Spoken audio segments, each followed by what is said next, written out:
o que pode acontecer para melhorar essa equipe para a próxima. É um dos primeiros classificados para.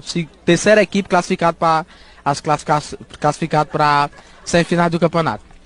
Não. Olha, gente, por Deus do céu, não tô ganhando R$1 para fazer esse vídeo, mas não tem como.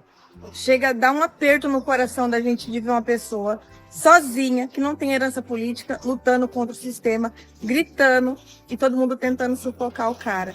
É verdade. Tiraram as redes sociais do Pablo Marçal. Queria pedir pro pessoal que me acompanha, acompanhar a nova rede social dele. E chega, gente, dessa velha política, todo mundo tá com nojo disso já. Isso não é sobre direita e esquerda, é sobre o que é o justo. Todo mundo tá de saco cheio. Ninguém aguenta mais, sabe? E o que dá nojo é que ninguém tá com o cara. Aí depois que o cara se elege e vai se eleger, aí depois chega todo mundo lá querendo colar, pegar e surfar na onda. Dá muito nojo mesmo. Então quando a gente vê uma pessoa que não precisa disso vir e lutar contra o sistema, eu acho que a gente tem que apoiar. E não ter medo, porque os influenciadores aí, tudo covarde.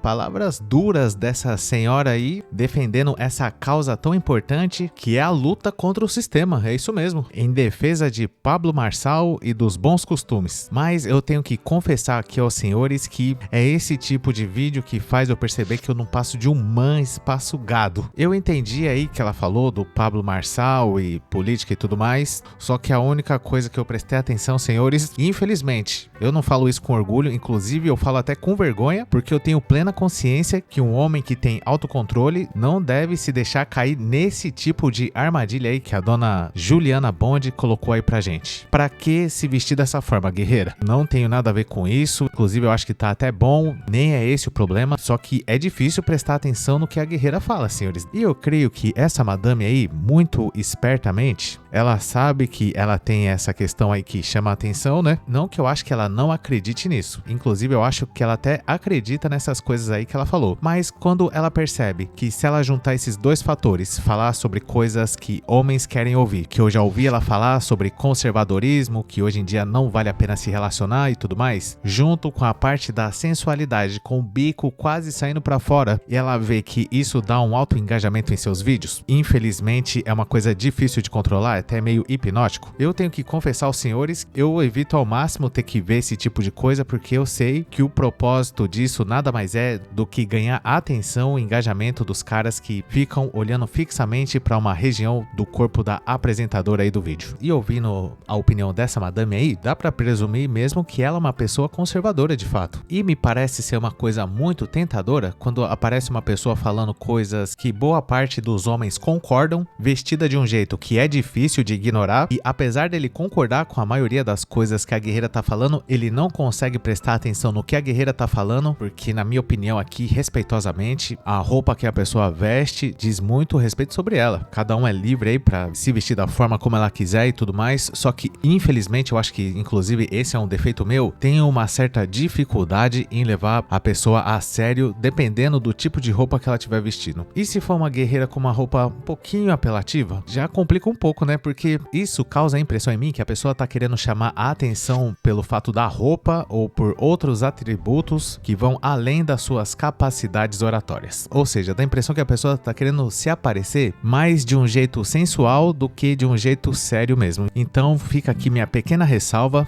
não tenho nenhuma crítica aí a fazer a essa madame do vídeo, e é vendo esse tipo de coisa que eu vejo que eu ainda tenho muito que melhorar ainda na minha vida. Se eu tivesse que tratar de algum assunto com essa senhora aí pessoalmente, com ela vestida desse jeito, eu tenho certeza que o meu gadômetro ia de 0 a 100 em 1 segundo e eu simplesmente ia ter que bater em retirada. Pelo menos pra mim ainda não dá pra manter uma conversa longa e profunda, sendo que eu mesmo não consigo nem controlar o impulso de reparar em outras coisas que vão muito além da conversa que essa senhora aí tá falando. Eu acho que as pessoas devem ser respeitadas independente da roupa que elas estiverem usando, só que nesse caso onde a minha gadice é colocada à prova, eu prefiro me retirar e se for pra perder pra gadice eu perco por WO. Só que me colocando no lugar dessa pessoa, imagina que você percebe percebe um dia que, de repente, se você fizer um personagem que se finge ser uma menininha bobinha, sensual, que se veste de uma forma um pouco mais ousada e que a partir do momento em que você grava vídeos com esse personagem falando determinado tipo de coisa, isso começa a trazer bastante ganhos financeiros e a pessoa prospera sem precisar trabalhar de verdade. É tentador, né, senhores? Quando as guerreiras percebem que a gadice do homem é um excelente nicho para elas ficarem milionárias, e de forma honesta, porque ninguém tem culpa da gadice dos caras, muitas vão se beneficiar disso. Só que, por outro lado, eu acho que a pessoa fica um pouquinho estigmatizada nesse personagem, que parece que a pessoa é um personagem da escolinha do professor Raimundo. Sempre tinha aquela aluna que era bonita e sensual, mas com poucas capacidades cognitivas, que o professor Raimundo sempre dava um jeito de ajudar. E é a mesma coisa, é esse mesmo arquétipo aí, senhores. Isso é mais velho que andar pra frente, nada mais é do que uma armadilha que muitos homens, inclusive eu, caem de vez em quando, que é ficar engajando e dando atenção demais e sendo gado desse tipo de personagem. E querendo ou não, a guerreira fica refém disso aí, né? Aí depois vira a tia Neide e vira aquele negócio completamente bizarro, tipo a Gretchen, que mesmo já com uma idade avançada, ainda continua trabalhando com esse negócio de sensualidade entre aspas. E me ocorreu um exemplo aqui para eu fazer uma comparação com a Juliana Bond, por exemplo, que é a Gabriela Priori. É uma jovem aí que fala coisas que eu não concordo, muito pelo contrário, tudo que ela fala vai diretamente contra tudo aquilo que eu penso e o que eu acho que é ideal, mas por outro lado, não dá para negar que ela é uma mulher inteligente e que se coloca de uma maneira respeitosa aí diante dos outros. Já a Juliana Bond é uma pessoa que eu concordo com grande parte das coisas que eu já ouvi ela falar, inclusive me parece ser uma pessoa honesta naquilo que ela acredita, mas só também, né? Não dá pra comparar a Juliana Bond com uma analista política, por exemplo, até porque ela nem se propõe a isso. Só que eu acredito que para ser levada a sério de verdade mesmo, eu acho que ela precisaria mudar um pouquinho esse personagem que ela interpreta. De vez em quando aparece chupando pirulito, fazendo carinha de sapeca, e é justamente aí que entra a gadice dos caras. Se o cara ficar prestando muita atenção no conteúdo da Juliana Bond, não tem como ele não ser gado, porque uma hora ou outra o negócio sempre vai para a parte da sensualidade. Então tudo que eu tô fazendo aqui a ela nada mais é do que uma crítica respeitosa e construtiva. Não precisa ser tão sensual o tempo todo aí, porque senão fica difícil de entender a mensagem. Ajuda nós. Inclusive eu já nem lembro de tudo que ela falou no vídeo ali, porque infelizmente, pelo menos da minha parte aqui, o que chamou mais atenção nesse vídeo foram outras coisas. E eu queria saber a sua opinião sobre esse assunto. Deixa aí nos comentários de forma respeitosa o que você pensa a respeito disso, e se você gostou, não esqueça de dar um like, se inscrever no canal e ativar a sinetinha das notificações. Caso seja do seu interesse, considere um dia juntar-se a mais de uma centena de pessoas, assim como fez Chadney dos Andes, que aderiu ao clube de membros para ter acesso a vídeos exclusivos por apenas R$ 2,99. Eu te convido também a conhecer nosso grupo do Face que chama Hackeando a Matrix, e caso você não tenha assistido algum desses vídeos, eu te convido a assistir a eles para dar uma força pro canal. Muito obrigado por ter chegado até o final, valeu!